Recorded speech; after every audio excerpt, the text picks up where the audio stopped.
I'm a member of parliament. I'm the deputy speaker of the Parliament of Cameroon. So I come from Cameroon. It is in 1974 that the union between the two entities that make Cameroon today, in terms of land tenure, were brought onto focus. Gender issues are merely emerging and are becoming a cause for concern. Our customary law systems actually were not, as I've heard here, in favor of the female folk. But with the statutory laws coming into force, gender expression has not been captured in the laws. There is a question of protection of human rights, which one by implication would believe that that means men and women, male and female human rights, but this is not very explicit in the statutes. Now, the first lesson is that many countries are well ahead of Cameroon in terms of gender issues. I see the research papers that are being presented, and they are quite elucidating, and I discovered that we're a bit behind time. The lessons I'm getting from here is that we have one more step to make to be clear about the issues of gender and as concerns the rights of the woman in terms of ownership of land.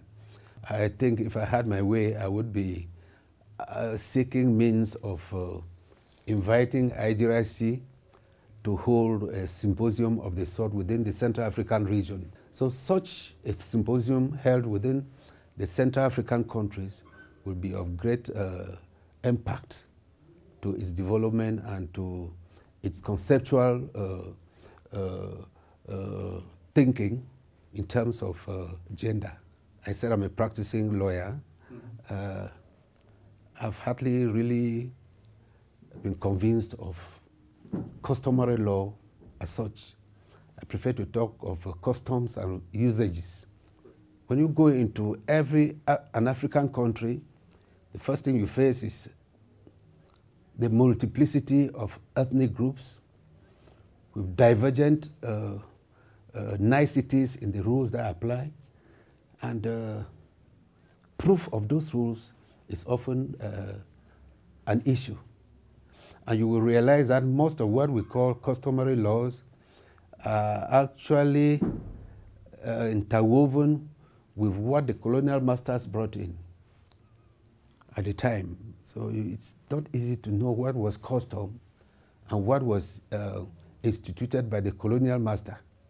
Of course, land as a territory is the first pride of the citizen, that he occupies some space, some place within the territory of the nation.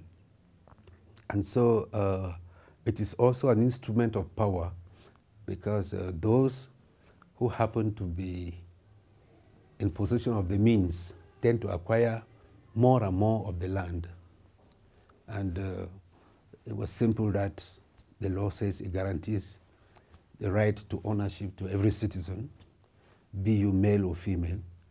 But we didn't quite look at this point what particularly ought to be the protection for the female in terms of ownership. Of course, that is the core content of the conference. It is women's rights and access to land. It quickens the mind to think differently, where we have been like indulging in the generalities. I'm bound to look at the laws now from a quite different perspective, and to know that the gender issue ought to be brought to the fore.